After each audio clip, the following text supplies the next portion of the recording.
Rekod. Berapa? Ya. Nah, minggu lalu kita bahas tentang Minggu Zakheus, ya kan?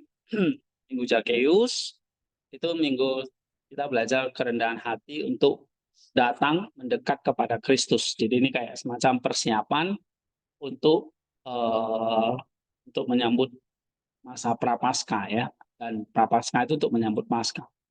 Nah, kemudian saya ada share juga tentang, nah di buku Inspirasi Kalbu 8 ini, kalian juga akan ketemu, ada nggak artikel tentang Minggu Orang Farisi?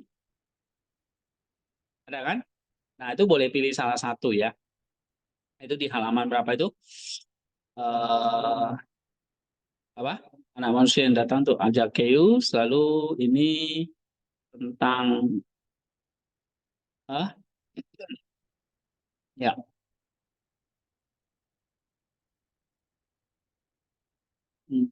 Zakheus itu, orang Farisi itu di Lukas ini ya.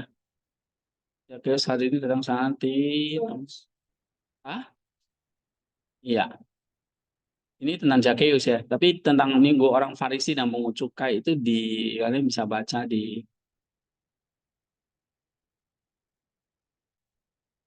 ada kan di sini.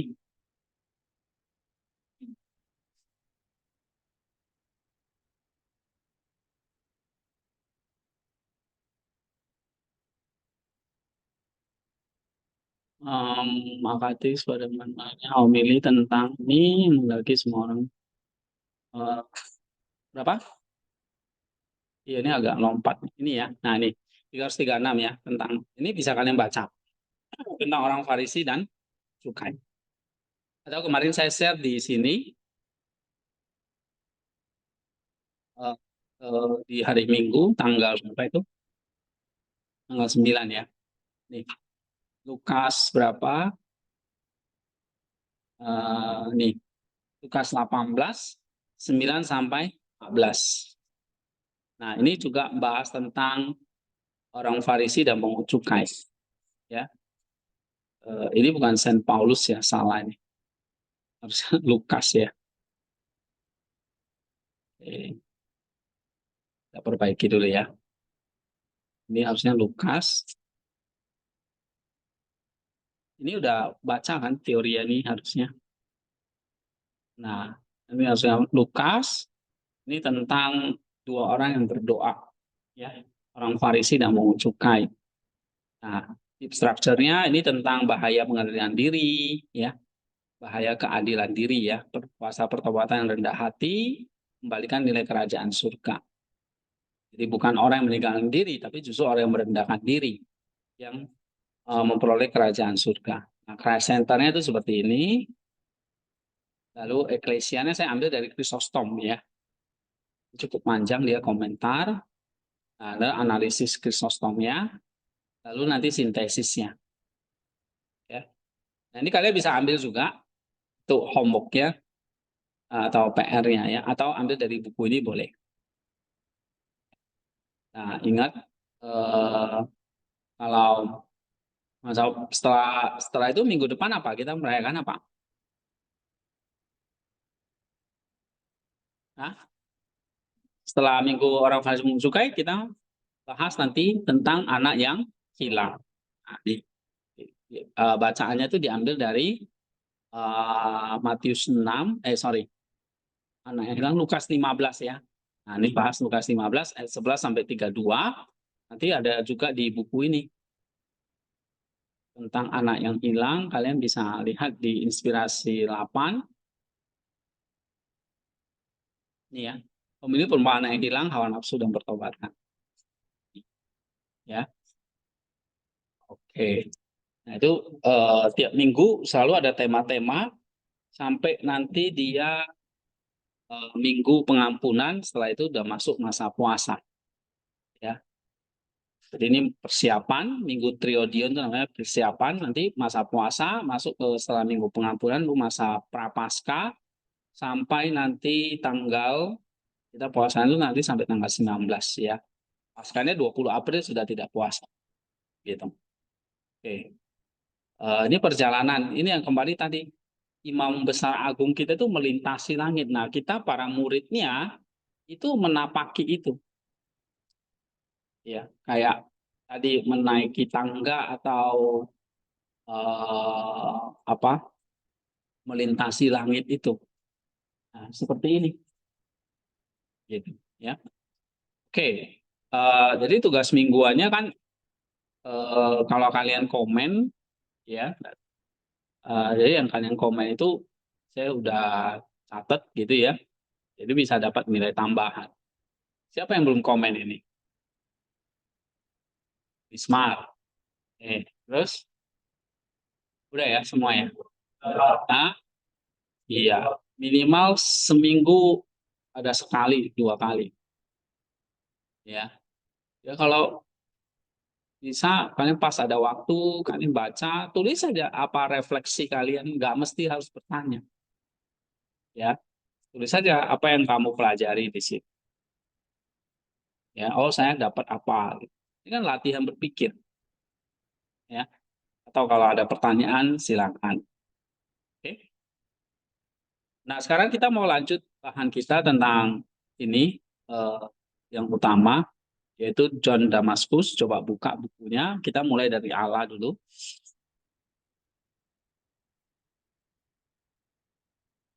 Ya, buku 1.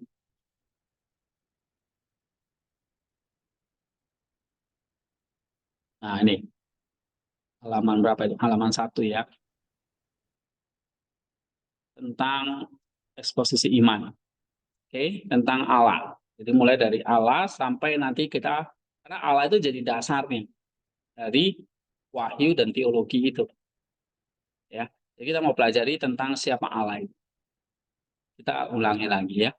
1, bahwa Allah tidak dapat dipahami dan bahwa kita tidak perlu menyelidiki dan mencampuri apa yang tidak disampaikan kepada kita oleh para nabi, rasul, dan penginjil yang kudus. Ini udah direkam belum? Udah ya. Oke, coba baca. Tadi siapa yang belum baca? Ika coba. Pasal 1, bahwa Allah. Nih. Bahwa Allah tidak dapat dipahami dan bahwa kita tidak dapat menyelidiki. Oke, sebentar ya. Saya buka satu lagi untuk analisisnya ya. Mungkin uh,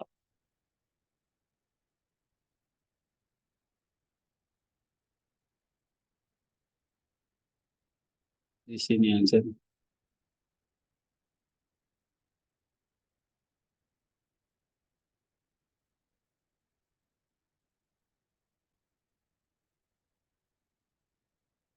Oke, saya buka 2 aja ya. 1 nanti ada analisisnya.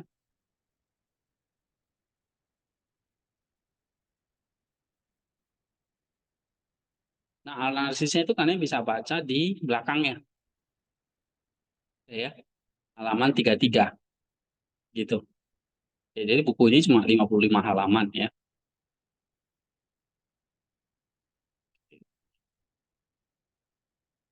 Matiin dulu. Matiin aja. Boxnya matiin aja. Supaya nggak berat. Oke. Pasal 1, baca. Pasal 1, bahwa Allah tidak dapat dipahami dan bahwa kita tidak perlu menyelidiki dan mencampuri apa yang tidak disampaikan kepada kita oleh para nabi, rasul, dan penginjil yang kudus. Ya. Dan siapapun yang pernah melihat Allah. Nah, tunggal yang ada di pangkuan Bapa, yang tidak menyatakannya. Pasal 1 ayat 18. Oleh karena itu, kedatangan tidak dapat dilukiskan dan tidak dapat dipahami. Kalau tidak ada seorang pun yang mengenal Bapa selain anak, begitu juga anak pun dikenal oleh Bapa. Terus? Demikian juga Roh Kudus mengetahui hal-hal tentang Allah, sama saja roh manusia mengetahui hal-hal yang ada dalam dirinya. Setelah keadaan modern yang didekati yang pertama, dan seorang pun pernah mengenal Allah kecuali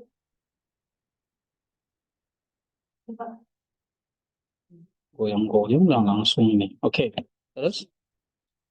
kecuali Allah sendiri yang menyatakannya kepadanya, bukan yang tidak ada manusia, tetapi bahkan tidak ada kekuatan supranatural Kerub dan serafim maksud saya.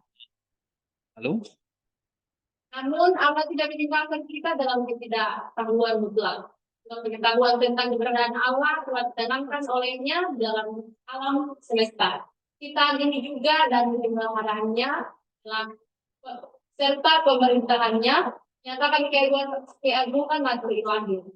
Dan lagi dengan perantaraan kitab-kitab Taurat dan kitab-kitab para nabi pada zaman dahulu dan kemudian dengan perantaraan anaknya yang tunggal yaitu Kristus Yesus Tuhan dan Allah dan Juru Selamat kita yang telah menyatakan kepada kita perkenalan akan dirinya sebagaimana yang mungkin bagi kita.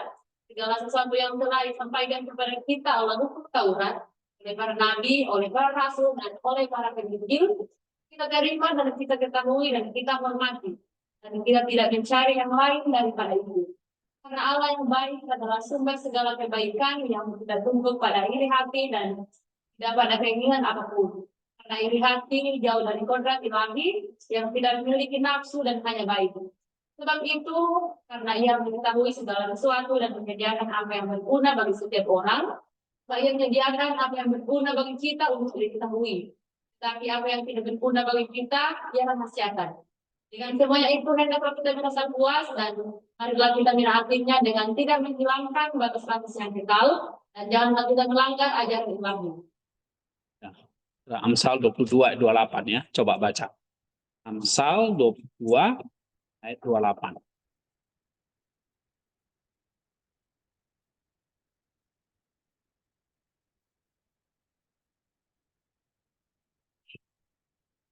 Jangan kau menghilangkan batas.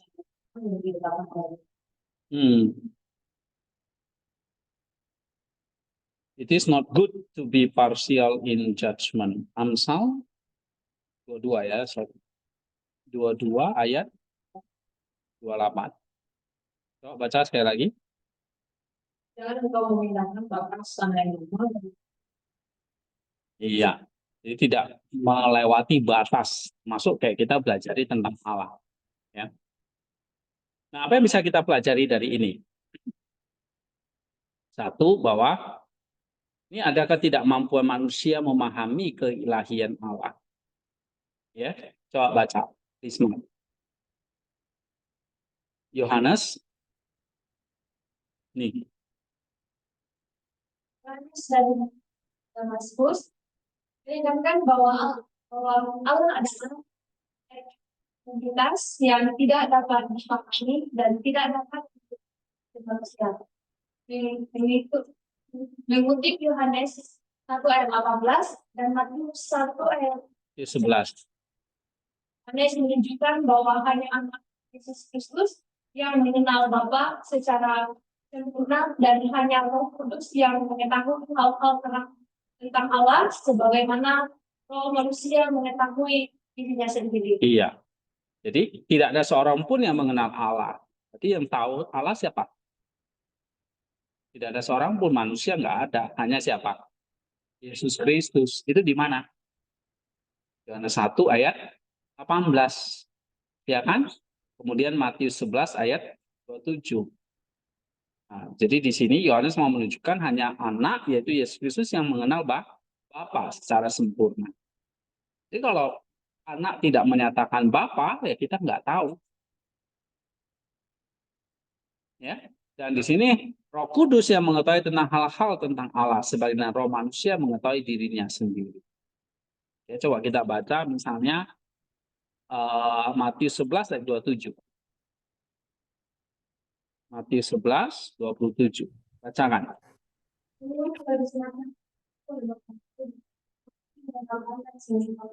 Tidak seorang pun dalam Bapa selain anak, orang yang kepadanya anak itu adalah Iya, sudah jelas ya. Dan anak itu berkenan menyatakan. Lalu bagaimana dengan Roh Kudus? Nah, Roh Kudus itulah yang meneruskan apa yang diajarkan oleh anak. Ya, misalnya dalam Yohanes 14 ayat 26, coba kita baca. 14 26.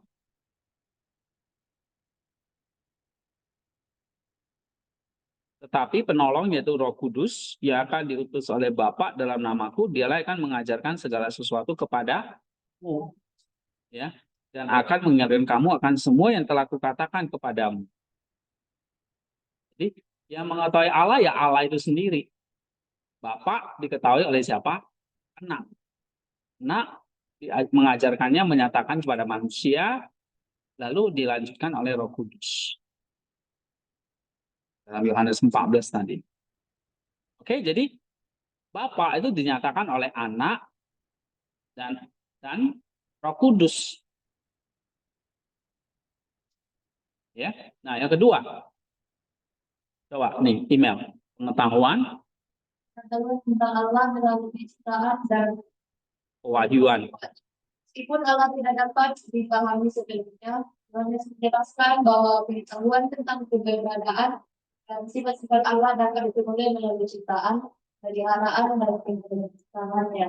Ini sesuai dengan Kitab Salomo 13 ayat 5 yang mengatakan bahwa keagungan Allah dapat dilihat dari karya-karyanya. Allah juga menyatakan dirinya melalui kitab-kitab Taurat, para nabi, dan Injil, serta puncaknya melalui Yesus Kristus. Iya, itu dikatakan ya.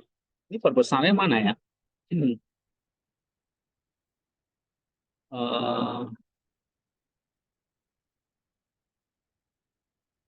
Oke, ini mana ya perbesarnya?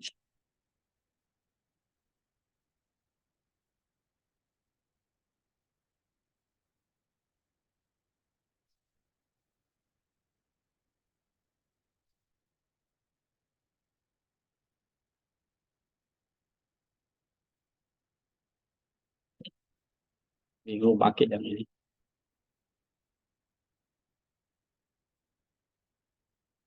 Kalau ini kan gampang, langsung ada di sini. Ini kok nggak ada ya?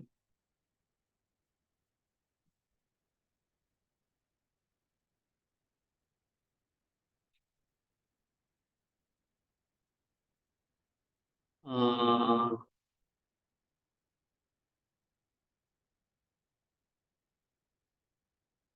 mana ya? Harusnya ada ini.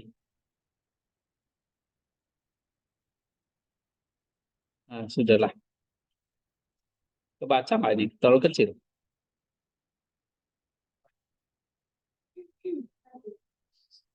Oh ini, stupid. Di sini. Itu kok orang gaptek gitu tuh. Ya, menjengkelkan ya. Oke. Yang kedua, pengetahuan tentang Allah melalui ciptaan dan pewahyuan. Ya. Kita bisa tahu Allah tadi pertama lewat anaknya. Ya. Nah, meskipun Allah tidak dapat dipahami sepenuhnya, Yohanes menjelaskan bahwa pengetahuan tentang keberadaan dia, sifat-sifatnya bisa diperoleh melalui ciptaan. Tuh, tadi katanya lewat Yesus Kristus. Iya, Kristus menciptakan ciptaan. Jadi lewat ciptaan, lewat pemeliharaannya, lewat pemerintahannya, ya, kita bisa melihat ada Allah yang menciptakan itu. Bahkan di dalam kitab-kitab para nabi, Taurat, Penginjil, ya, sampai puncaknya Yesus Kristus. Nah, kita bisa pelajari semua tentang Allah. Yang ketiga, coba baca nih, Marsha. Intinya menerima Yohanes menegaskan bahwa kita harus menerima dan mengikuti segala sesuatu yang telah dilakukan oleh Allah melalui para nabi, rasul, dan penginjil. Kita diajar untuk tidak mencari pengetahuan yang melampaui apa yang telah diwahyukan. Allah sebagai sumber segala kebaikan menyatakan apa yang berguna bagi kita dan menyembunyikan apa yang tidak berguna. Oke, ini artinya apa?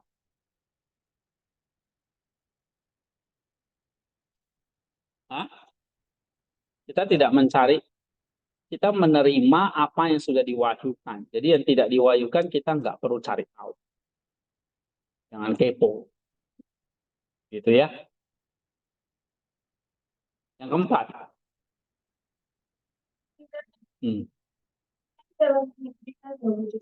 Yohanes mendorong kita untuk fokus dengan Allah memperlakukan dan itu menarikkan tentang mana dan satu kegiatan pertama. Mengutip Amsal 22 ayat Kami menekankan pentingnya menghormati batasan yang telah ditetapkan oleh rencana Tuhan. Iya, makanya kita hanya mempelajari apa yang diwahyukan. Itulah pentingnya kita harus rendah hati. Sebab kita terimanya bergantung dari Kristus. Ya, kita pelajari sesuatu Allah yang di luar kemampuan kita sebetulnya. Nah, maka Yohanes mendorong kita harus merasa puas dengan pengetahuan yang sudah diwahyukan. Ya, menaatinya tanpa melanggar batas-batas yang sudah ditetapkan. Jadi kalau diwahyukan di dalam kitab suci, ya kita pelajari sepanjang apa yang dijelaskan oleh kitab suci. Gitu. Ya, tidak melewati dari itu. Oke. Yang kelima. Oh, udah ya. Nah, refleksi kita tadi refleksi ini kayak semacam kita baca ini doktrin tentang Allah yang tadi ya, Allah yang tidak terpahami, sehingga kita nggak perlu menyelidiki atau mencampuri apa yang tidak disampaikan kepada kita melalui nabi, rasul, penginjil, dan puncaknya anaknya. Nah, dari sini kita belajar apa? Refleksinya. Nah, ini sengaja saya bikin supaya dari doktrin itu kan turun ke dalam hati. Sama seperti kayak kita belajar kitab suci tadi, turun ke personalnya kan. Nah, doktrin ini kan datangnya dari apa yang sudah diwahyukan di dalam kitab suci. Dipelajari oleh Damaskus. Oh, Damaskus lihat apa di sini? Dia lihat Yohanes 1 ayat 18. Dia baca Matius 11 ayat 27. Dia baca Amsal 22 ayat 28. Dia baca Hikmat Salomo 13 ayat 5. Kan dia baca kitab suci. Ya, dia belajar dari Bapak gereja sebelumnya. Nah, dari situ dia merumuskan sebuah doktrin ini. Ini doktrin namanya. Apa pasal 1? Allah tidak dapat dipahami. Kita tidak perlu menyelidiki dan mencampurin apa yang tidak disampaikan kepada kita oleh para nabi, rasul, dan penginjil yang kudus. Nah, ini doktrinnya yang dapat ketika dia menyelidiki kitab suci. Dan dia belajar dari tradisi gereja, dari pendahulu-pendahulunya. Nah, dari situ dia bisa merumuskan pasal 1. Doktrin ini. Doktrin itu tadi kalau kita belajar di level mana? 7. Yang didapat dari apa? Presenter dan eklesia. Eklesia dia dari Bapak Gereja, misalnya Nisa, Gregorius dari Nisa, Basilius, dan sebagainya. Ini Damaskus hidup di abad ke-7. Ya kan? Nah, nanti kalian bisa baca kisah hidupnya di sini ya. Prolognya ini. Ya, atau baca di di WordPress saya tentang siapa dia. Itu kan dirayakan juga. Ya. Nah, ini dia John Damaskus ini. Oke. Lalu kalau itu doktrin berarti udah dituju, tapi sebelumnya dia pasti udah selidiki ke eklesialnya, ya Christ Center-nya diambil dari Yohanes 1 ayat 18, ya kan, dan seterusnya. Nah, dapatlah doktrin. Memang dia nggak eksegesis kayak gini, karena bahasa Yunani itu kan udah bahasa dia, jadi dia nggak perlu bikin terjemahan literal segala, ya namanya bahasa dia. Kalau kita kan bahasa Yunani itu bahasa asing, sehingga kita perlu terjemahkan. Kalau bagi Bapak Gereja seperti John Damaskus udah nggak perlu. Dia baca kitab sucinya dalam bahasa Yunani. Paham ya? Nah, sehingga dia bisa merumuskan, dia bisa mempelajari kitab suci, lalu dia bisa merumuskan doktrin. Nah, dari doktrin timbul apa? Ringkasan atau refleksi. Nah, makanya saya juga kasih di sini bentuknya refleksi. Yang mana? Ini penjelasan doktrinnya, analisis namanya.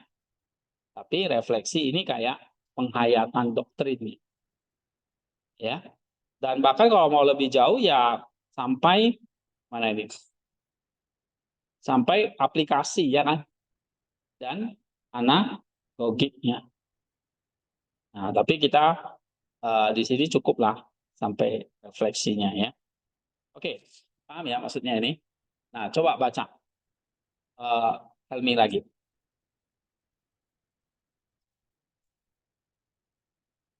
Refleksinya.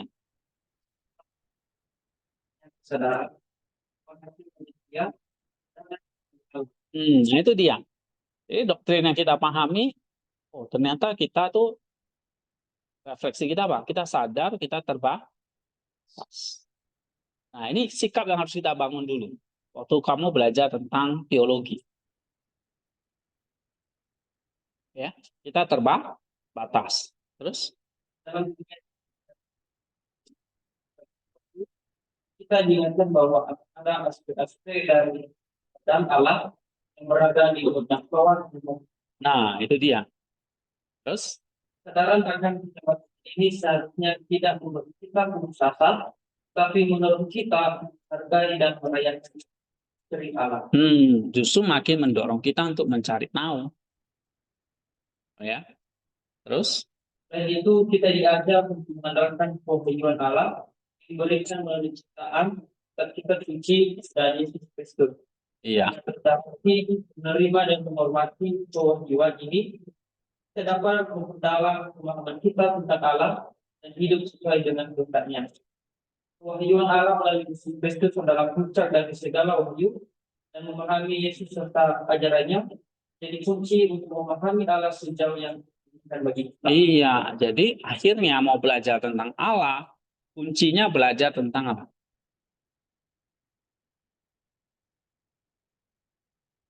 Kristus. Karena puncak pewahyunya itu di dalam Kristus. Ya. Nah, di sini kalian ya waktu, kesempatan untuk memahami, mempelajari Allah, ya berarti kalian harus pelajari tentang Kristus. Pelajarilah Kristus dengan baik, dengan kesempatan yang ada. Ya, maka di sini memahami Yesus dengan ajarannya menjadi kunci untuk memahami Allah sejauh yang diizinkan bagi kita. Karena tadi ada keterbatasan kita juga. Terus? Panen dan tindakan pun juga mengajak kita hidup setia kepada ajaran kecil dan tradisi gereja. Ini berarti kita harus menghormati batasan-batasan yang sudah ditetapkan dan tidak mencoba untuk menambahkan atau mengubah ajarannya setelah diwajibkan sesuai dengan kehendak kita sendiri. Iya. Jika menyelidiki dan belajar tentang Allah, ini bagi kita membuka rendah hati, menyadari keterbatasan kita sebagai manusia, dan menghargai budaya spiritual dan teologis yang telah diwariskan kepada kita. Nah, makanya saya ajak kalian baca kitab, misalnya baca buku John Damaskus ini. Ini adalah kekayaan spiritual dan teologis yang diwariskan gereja kepada kita. Jangan sampai kamu nggak tahu. Ya, misalnya ini yang saya tunjukkan di New Advent ini. Nah, ini Church Fathers ini kekayaan spiritual, kekayaan teologis yang semua mengajarkan tentang Kristus atau tentang Allah. Ini saya terjemahkan dari buku ini. Nah, kalau di sini kan ada referensinya ya. Nah, kamu lihat referensinya ini. Klik aja di sini. Nih. Dari New Advent ini. An Exposition of the Orthodox Faith, buku 1, chapter 1. Nah, ini terjemahan. Ini 1, 2, Inggrisnya kan. Lalu nanti diterjemahkan. Gitu. Nah, analisisnya ya bikin sendiri gitu ya. Analisisnya itu supaya kamu lebih paham aja. Sisanya di sini. Nah, lalu tadi saya bilang belajar doktrin juga belajar refleksinya untuk iman kita gitu. Ya. Nah, ini bahannya di sini. Jadi kalau mau baca Inggrisnya bisa di sini. Kalau mau baca bahasa Inggrisnya ada di referensi. Ya. Nah, sekarang kita masuk ke pasal 2. Coba baca generasi.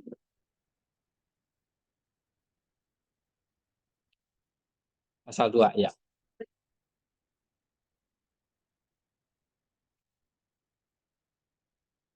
Iya. Itu penting bagi orang yang memahami dan dari ada yang tidak dapat diungkapkan maupun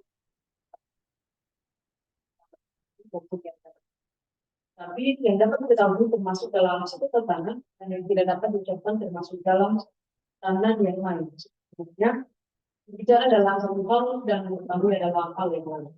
Oleh karena itu banyak hal yang berkaitan dengan Allah yang sama-sama memahami dan dapat dimasukkan ke dalam istilah-istilah yang tepat.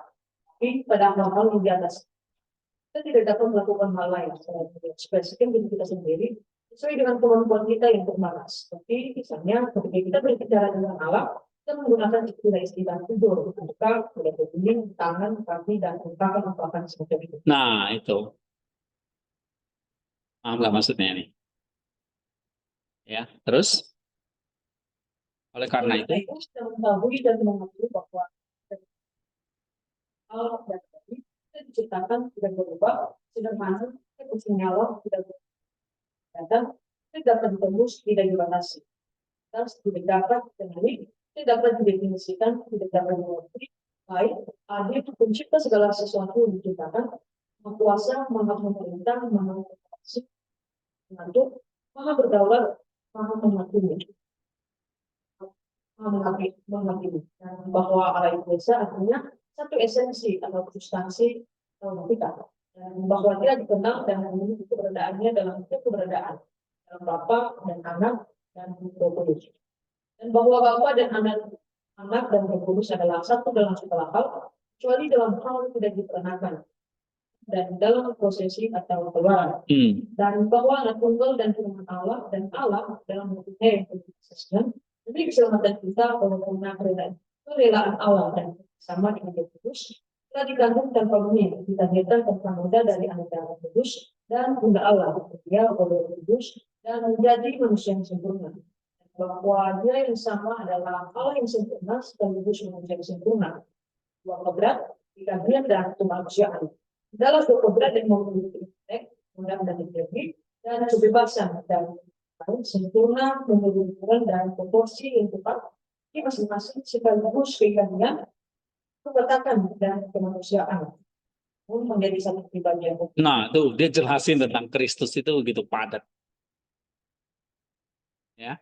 Terus dan bahwa itu telah menderita lapar dan haus dan diselipkan hari perlu kepada singsang maut dan pulang juga dan dari sana dia datang kepada kita dan tidak suci menjadi saksi akan hal ini dan cenderung pada suara.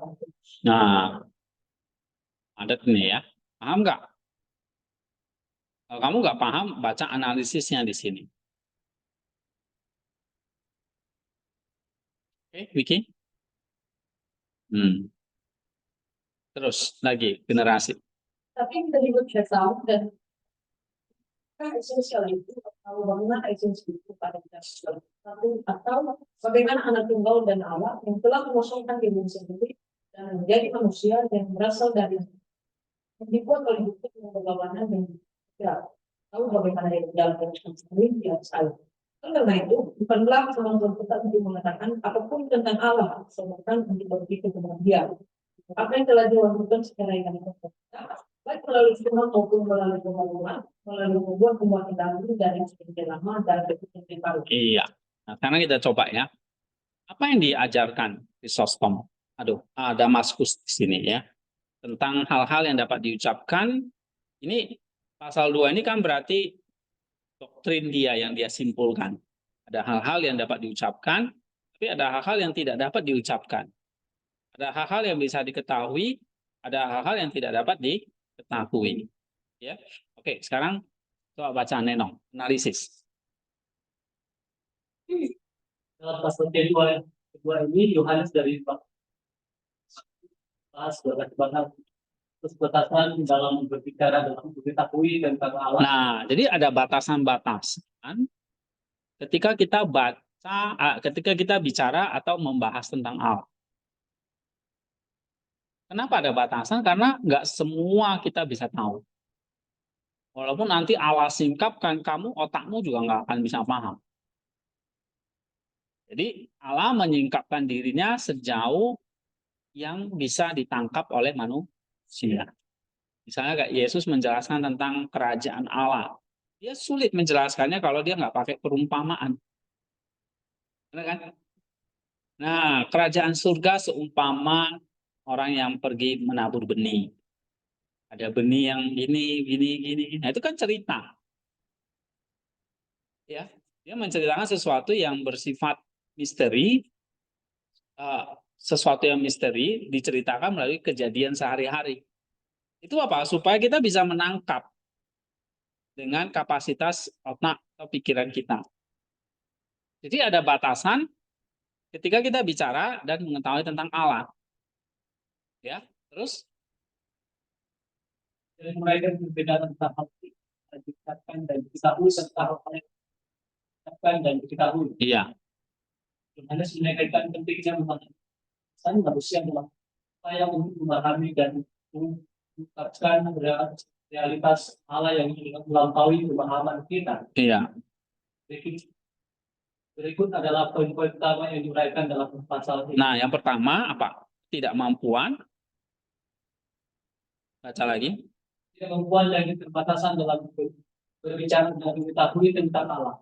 Yohanes sendiri Damaskus menekankan bahwa dalam doktrin lahan maupun dalam doktrin inkarnasi terhadap hal-hal ungkapan diucapkan dan diketahui serta hal-hal yang dapat diucapkan dan diketahui. Hal-hal yang dapat diketahui dan yang tidak dapat diucapkan berada dalam tatanan yang berbeda.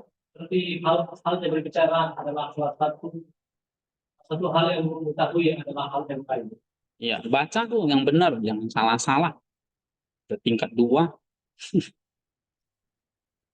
Oke. Nah, maksudnya apa ini? Damaskus menekankan bahwa ada doktrin kealahan maupun inkarnasi, ada hal-hal yang bisa diucapkan, diketahui, tapi ada yang juga nggak bisa. Jadi kita harus tahu dulu yang pertama, ya. Yang kedua,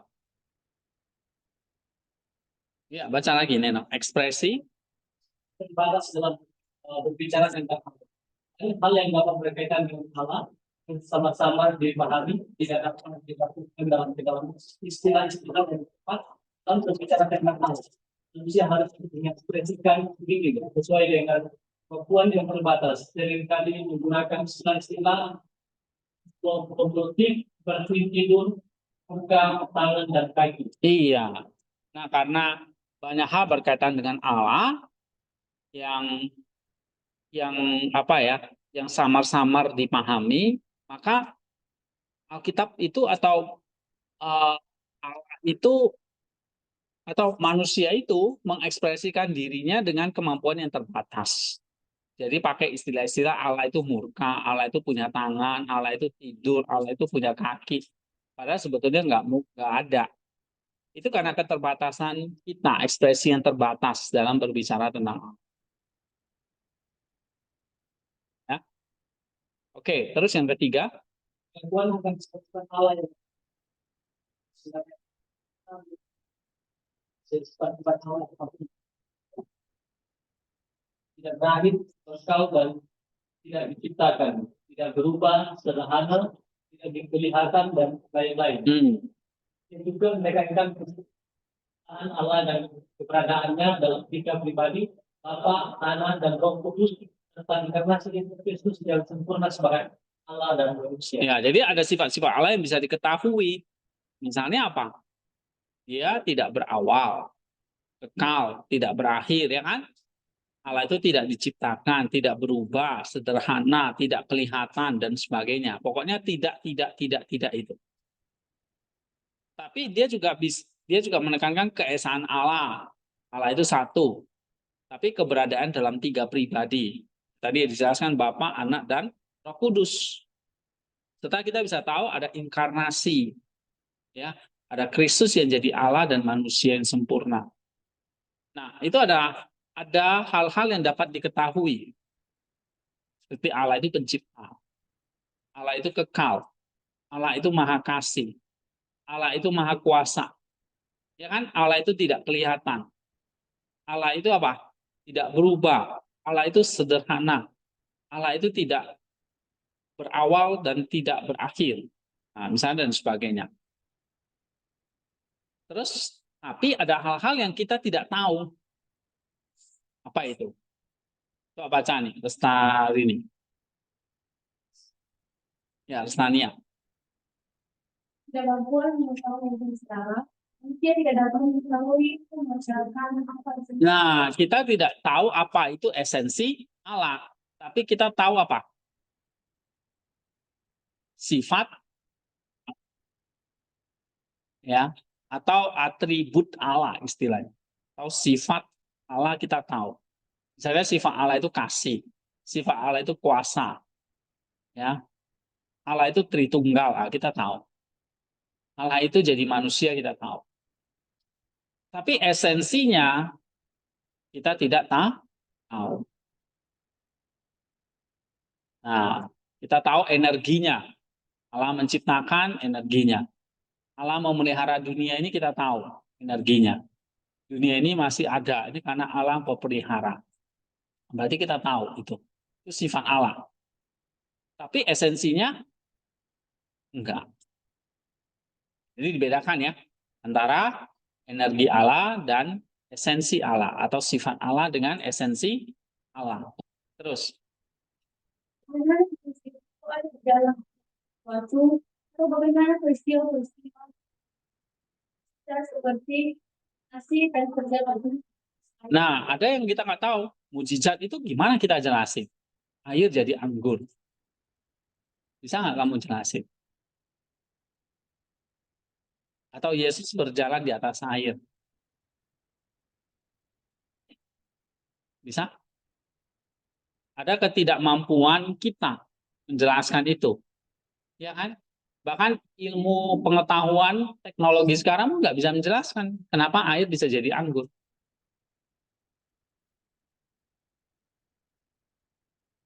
Harusnya ya benar-benar anggur itu yang difermentasi kan. Tapi ini air biasa, jadi anggur. Dan ini hal-hal yang kita nggak bisa jelaskan. Ya, misalnya kayak tadi inkarnasi ini. Kita tahu inkarnasi, tapi kita nggak bisa jelasin kok Maria yang perawan itu bisa melahirkan. Nah, jadi ada hal-hal yang memang kita tidak bisa menjelaskan atau di sini katakan ada hal-hal yang memang kita tidak dapat ketahui. Terus Pengetahuan tentang Allah bagus pada apa yang telah dilakukan secara ilahi melalui iman, kewajiban dan kuat dari kejadian lama dan kejadian baru. iya, refleksinya. Maka kedua ini menuruti pentingnya kesadaran manusia dalam berbicara dan mengetahui tentang Allah, hari dan tidak mampu dan bahwa meskipun kita dapat mengetahui tentang sifat Allah, mengetahui kesabarannya serta inkarnasi Yesus Kristus, ada banyak hal tentang Allah yang berada di luar jangkauan pemahaman. Iya, jadi kita dikasih tahu tentang sifatnya, jadi kita bisa tahu. Oh, Allah itu pencipta, Allah itu kasih, Allah itu berdaulat, Allah itu berkuasa. Karena itu dikasih tahu sama kita. Allah itu roh, ya kan? Allah itu kasih. Karena dikasih tahu kan di dalam kitab suci misalnya, di dalam pewahyuan, di dalam firman atau di dalam perjanjian lama, perjanjian baru. Kita dikasih tahu. Bahkan inkarnasinya juga dikasih tahu, ya kan? Keesaannya kita dikasih tahu Allah itu esa, Allah itu tunggal. Tapi ada banyak hal yang di luar itu yang kita juga tidak dikasih tahu.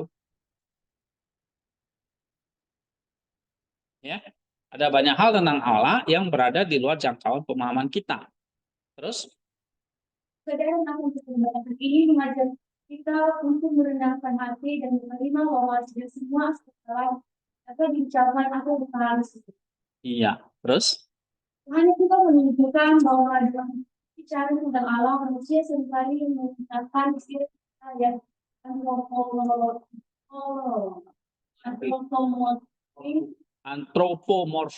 antropomorfik. Nah, misalnya tadi Allah itu cemburu, Allah itu sabar, Allah itu murka, Allah itu tidur, Allah itu punya tangan, punya kaki. Ya. Terus Ini mencerminkan usaha kita untuk memahami dan mengungkapkan sesuatu yang melampaui pengalaman dan pengetahuan kita dengan menggunakan bahasa dan konsep yang kita kenal. nah, karena kita terbatas, akhirnya kita pakai bahasa kita untuk menjelaskan tentang Allah tadi. Ya, itu namanya antropomorfik. Terus Meskipun demikian, kita harus menyadari bahwa istilah-istilah ini hanya memberikan gambaran yang sangat terbatas tentang realitas alam yang sesungguhnya. iya. Jadi itu pun terbatas ya. Tidak kalau kita katakan Allah itu cemburu, apa benar dia cemburu? Ya, Allah itu murka, apa benar dia murka? Allah itu punya tangan, kaki, mulut. Apa kamu pernah lihat Allah punya tangan, kaki? Enggak kan? Nah, itu hanya bahasa ekspresi manusia untuk menjelaskan tentang Allah. Dan itu terbatas, ya. Oke, terus Selain itu, penting untuk mengerti wahyu ilahi yang telah diberikan kepada kita melalui kitab suci dan ajaran gereja. Wahyu ini memberikan dasar. dasar yang pokok bagi pemahaman kita tentang Allah dan pekerjaannya di dunia. Meskipun ada banyak misteri yang tetap sembunyi, dengan menerima wahyu ini dengan rendah hati, kita dapat Memperdalam iman kita dan kehidupan sesuai dengan kehendak Allah. terus Akhirnya, Yohanes mengingatkan kita bahwa pengetahuan tentang Allah harus selalu. dipegang dengan rasa hormat dan kekaguman terhadap bukti ilahi. Nah, itu dia. Sehingga dengan keterbatasan kita itu kita lihat kita makin menghormati dan kagum akan Allah. Nah, itu sikap yang harus muncul, ya. Terus tidak membuat tahu untuk sepenuhnya memahami esensi Allah tidak seharusnya menghalangi kita untuk mencari dan mengenalnya lebih dalam. Sebaliknya, ini harus mendorong kita untuk terus mencari dengan sikap rendah hati dan penuh pengabdian, lalu mengandalkan anugerah dan bimbingan untuk dalam perjalanan iman kita. iya. Jadi justru harus buat kita makin rendah hati, penuh pengabdian, mengandalkan anugerah dan Roh Kudus, ya, dalam mempelajari teologi ini. Oke, sekarang kita masuk ke pasal 3 ya, bahwa bukti bahwa Allah itu ada. Karena banyak orang yang bertanya ya, coba buktikan Allah itu ada. Ya, nah seperti apa penjelasan Damaskusnya? Coba baca lista ini. Pasal 3, bukti bahwa Allah itu ada. Bahwa Allah itu ada tidak diragukan lagi bagi mereka yang menerima kitab suci, perjanjian lama dan perjanjian baru. Maksud saya juga tidak diragukan lagi oleh sebagai besar orang Yahudi. Orang Yunani.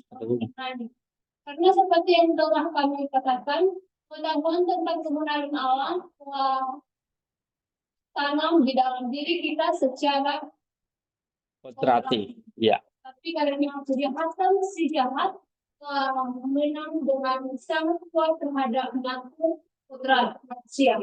Bahkan sampai membuat beberapa orang menyangkal keberadaan Allah, maka terjadinya jurang kehancuran yang paling bodoh dan paling menyedihkan, yang kebodohannya telah disingkapkan oleh Daud, sang pengungkap makna ilahi. Saat dia berkata, orang muda itu berkata dalam hatinya, tidak ada Allah. Mazmur 13 ayat 1.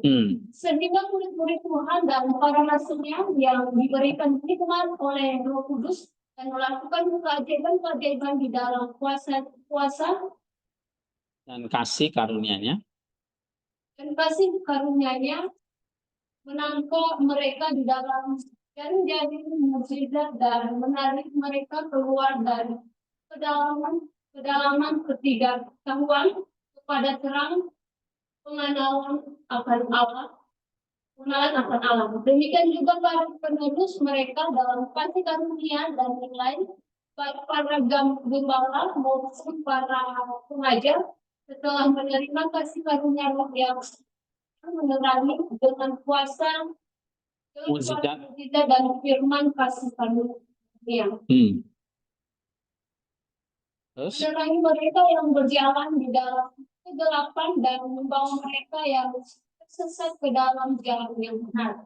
Tapi bagi kita yang bukan penerima karunia mukjizat atau karunia mengajar, karena memang kita telah membuat diri kita tidak layak untuk itu, dengan hasrat kita untuk bersenang-senang, marilah kita sehubungan dengan tema ini mendiskusikan beberapa hal yang telah disampaikan kepada kita tentang hal ini oleh para pemberita kasih karunia yang berseru kepada Bapa, Anak, Putra, dan Roh Kudus. iya.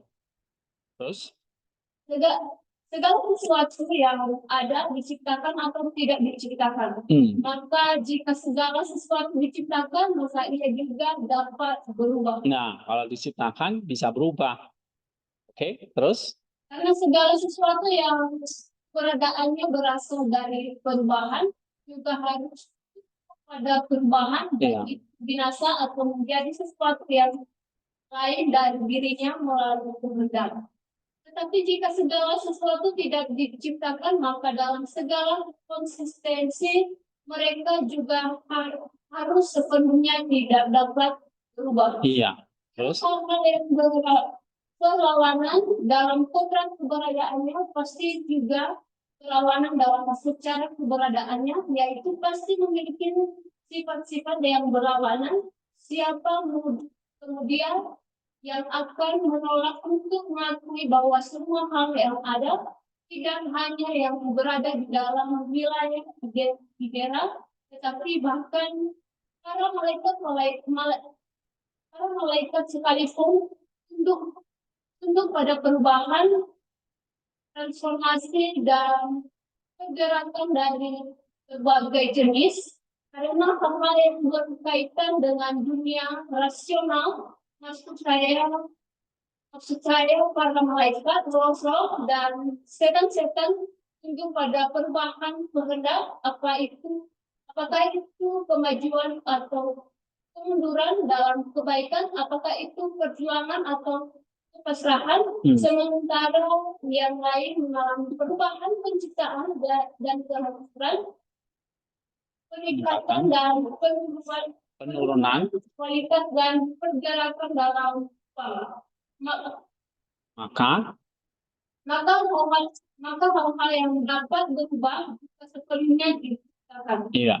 Tetapi segala sesuatu yang diciptakan pasti merupakan hasil karya dari suatu pencipta, dan pencipta tidak mungkin diciptakan. Karena jika dia diciptakan, dia juga pasti diciptakan oleh seseorang, dan seterusnya sampai kita pada sesuatu yang tidak diciptakan. Maka sang pencipta karena tidak diciptakan juga sepenuhnya tidak dapat berubah. Dan apakah ini selain Allah? Ya, jadi salah satu membuktikan Allah itu ada melalui apa? Penciptaan. Penciptaan diciptakan oleh pasti pencipta. Memang ciptaan bisa diciptakan, ciptakan, tapi sampai pada ujungnya ada penciptanya yang tidak pernah berubah dan tidak pernah diciptakan. Ya kan? Kayak kamu, lahir dari siapa? Orang tuamu. Diciptakan oleh siapa? Orang tuanya lagi. Orang tuamu diciptakan siapa? Sampai nanti mentoknya pada Adam kan? Adam itu diciptakan siapa? Nah, ya kan? Jadi pasti ketemu ujungnya itu apa? Pencipta yang tidak diciptakan. Nah, itu salah satu cara membuktikan Allah itu ada. Ya. Coba baca ini. Wiki. Akan sambungan ciptaan dan ciptaan serta pemberitahuan, ajarkan kepada kita bahwa memang ada Allah yang mendukung dan memelihara dan melestarikan dan selalu menjadikan alam semesta ini. Karena bagaimana mungkin sifat-sifat yang berlawanan seperti api dan air, darah dan tanah dapat bersatu satu sama lain untuk membentuk satu dunia yang utuh dan terus berada dalam persatuan yang tak terpisahkan jika tidak ada suatu kekuatan yang maha kuasa yang mengikat mereka bersama dan selalu menjaga mereka dari kehancuran. Iya, ada kesinambungan ciptaan dan ada yang memelihara dan menjaganya. Gitu. Ya, tentu itu harus sesuatu tangan yang maha kuasa. Nah, kalau bukan Allah siapa lagi? Terus Apakah yang mengatur benda-benda langit dan benda-benda bumi dan segala sesuatu yang bergerak, tanah dan di dalam air atau lebih depannya apa yang telah ada sebelum semua itu, yaitu langit dan bumi dan udara dan api dan air. Apakah yang mencampurkan dan menciptakan semua ini?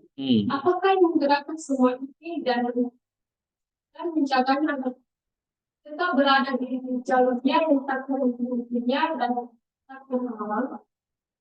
Bukankah dialah yang menciptakan semua ini dan dialah yang telah menanamkan dalam segala sesuatu hukum yang dengannya alam semesta dijalankan dan dianamkan? Lalu siapakah pencipta segala sesuatu ini? Bukankah dia yang menciptakannya dan menjadikannya ada? Karena kita tidak boleh mengaitkan kekuatan seperti itu dengan sesuatu yang spontan. Sebab seandainya keberadaan mereka disebabkan oleh hal yang spontan, bagaimana dengan kekuatan yang mengatur semuanya? Dan izinkanlah kami mengabulkan hal ini jika kamu berkenan. Bagaimana? Bagaimana dengan sesuatu yang telah menjaga dan membuat mereka tetap selaras dengan bentuk asli dan keberadaan mereka? Jelas, ini adalah sesuatu yang sangat berbeda dari yang spontan dan apakah yang selain dari Nanti nggak dimaksudnya? Apakah semuanya kebetulan? Bukankah ada yang mengatur? Nah, kalau ada yang mengatur, siapa yang ngatur? Kebetulan ada atau memang didesain? Ya. Terus, oke, selesai ya. Coba kita lihat analisisnya. Bukti bahwa Allah itu ada. Coba baca nih. Sarmat.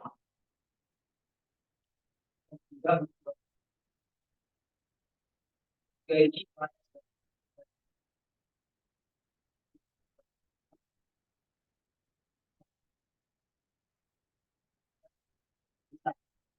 itu adalah poin-poin utama yang diuraikan dalam Pasal ini. Jadi nanti ya, misalnya saya kasih PR nih.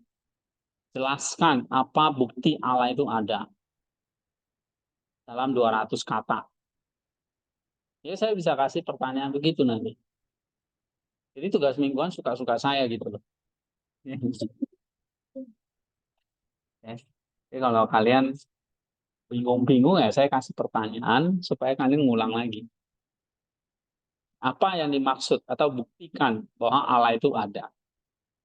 Lalu mengapa Allah itu tidak dapat sepenuhnya dipahami?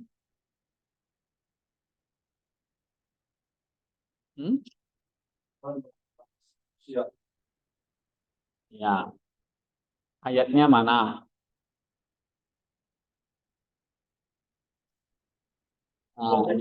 Bapak, Oke.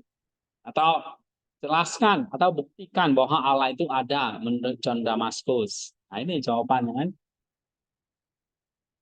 Tapi nggak boleh buka buku.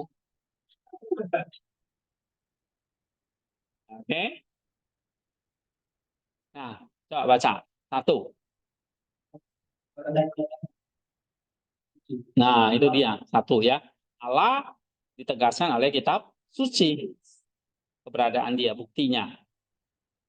Terus, hadis dari Damaskus menegaskan bahwa bagi mereka yang menerima informasi baik yang sama maupun perjanjian baru, keberadaan Allah tidak diragukan lagi. nah itu. Jadi kalau kamu seorang mahasiswa Alkitab tapi nggak percaya Allah, itu aneh. Nah, kitab suci menyaksikan Allah itu ada. Terus yang mengutip Al-Quran pasal 14 ayat 1 yang mengatakan orang bodoh berkata dalam hatinya dan tidak ada Allah. Itu menunjukkan bahwa yang kekal keberadaan Allah adalah pendapat yang bodoh. Nah, itu. Kenapa? Karena itu sebetulnya sudah ditanamkan. Manusia itu kan diciptakan bergambar dan rupa Allah. Dia aja diciptakan bergambar dan rupa Allah. Jadi kalau menyangkal Allah itu sesuatu yang menantang kodratnya sendiri. Ya, menantang natur dia sebagai manusia. Maka dikatakan bodoh kalau ada yang mengatakan Allah itu nggak ada. Misalnya kayak orang-orang ateis itu. Ya. Yang kedua, Dua, pengetahuan ilmiah tentang Allah. Dan juga menjelaskan bahwa pengetahuan tentang keberadaan Allah telah tanam secara alami dalam diri manusia. iya, secara kodrati atau secara alami sudah tertanam dalam dirimu. Karena kamu diciptakan bergambar dan rupa Allah itu. Ya, terus Namun karena kejahatan dan pengaruh negatif beberapa iya, meski demikian para nabi dan pengajar Kristen dengan hikmat dan kuasa Roh Kudus telah menarik banyak orang keluar dari ketidaktahuan dan membawa mereka kepada pengenalan akan Allah. iya. Yang ketiga, Juga keberadaan segala sesuatu menunjukkan pencipta yang tak diciptakan. Yohanes berargumen bahwa segala sesuatu yang ada dapat dikategorikan sebagai penciptaan atau tidak diciptakan. nah jadi segala sesuatu yang ada ini ada yang diciptakan dan tapi ada yang tidak diciptakan. Dua kategori ini. Ya, terus Segala sesuatu yang diciptakan tunduk pada perubahan, sementara yang tidak diciptakan tidak dapat berubah. nah, tadi kan dia ngomong gitu kan. Yang diciptakan tunduk pada perubahan. Kalau yang tidak diciptakan tidak dapat berubah. Ya kan? Wah, ini benar-benar harus kasih kuis ini. Hah? Harus kasih kuis ini kayak gini nih. Oke, terus Karena semua yang diciptakan memerlukan kita, maka pencipta tersebut haruslah tidak diciptakan dan tidak dapat berubah. Yang mana tidak lain adalah Allah. jadi semua yang diciptakan perlu pencipta.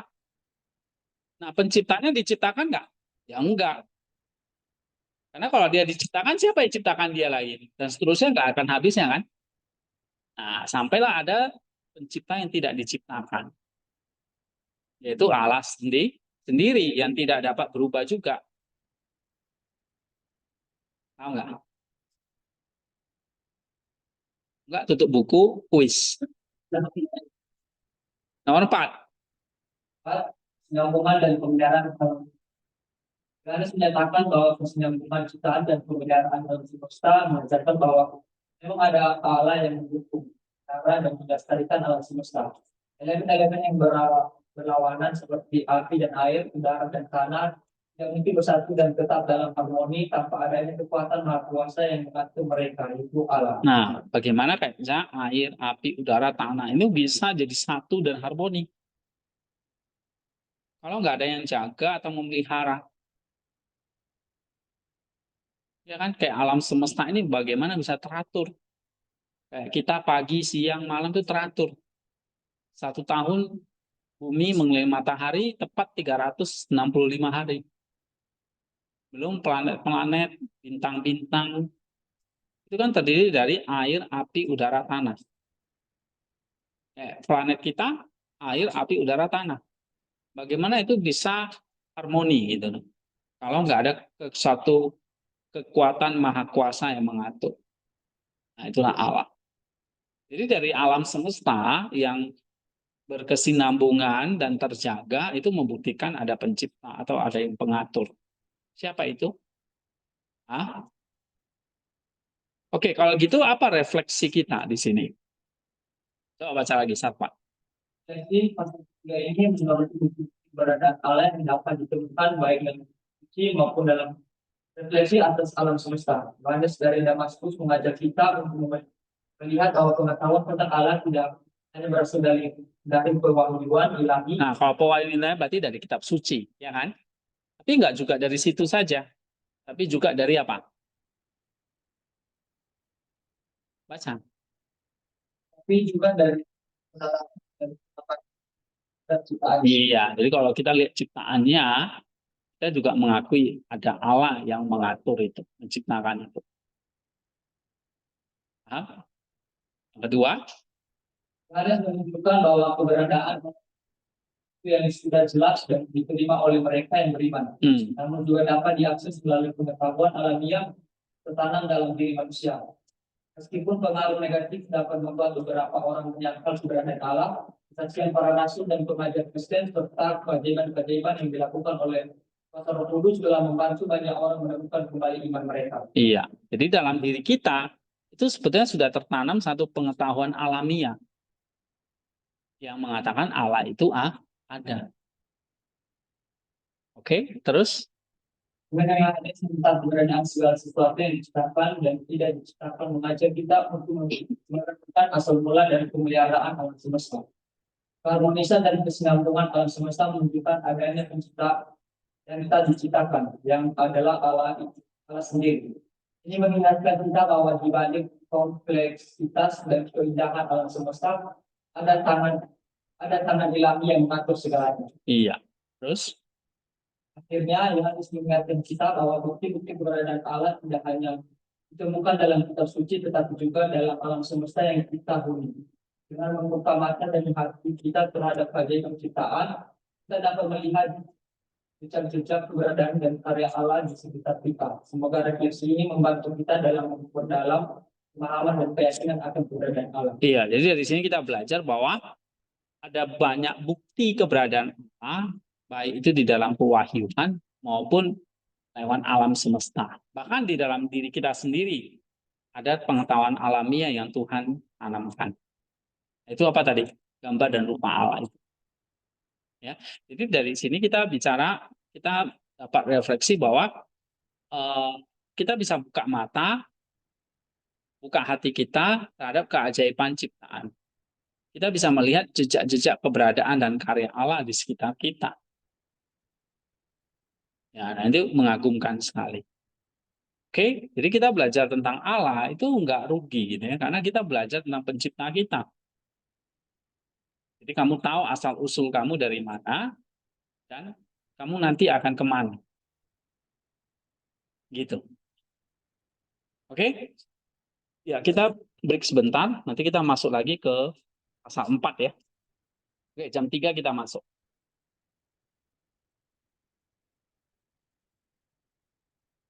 Stop, nanti kita masuk jam 3 ya. Baik, Pak. Siap.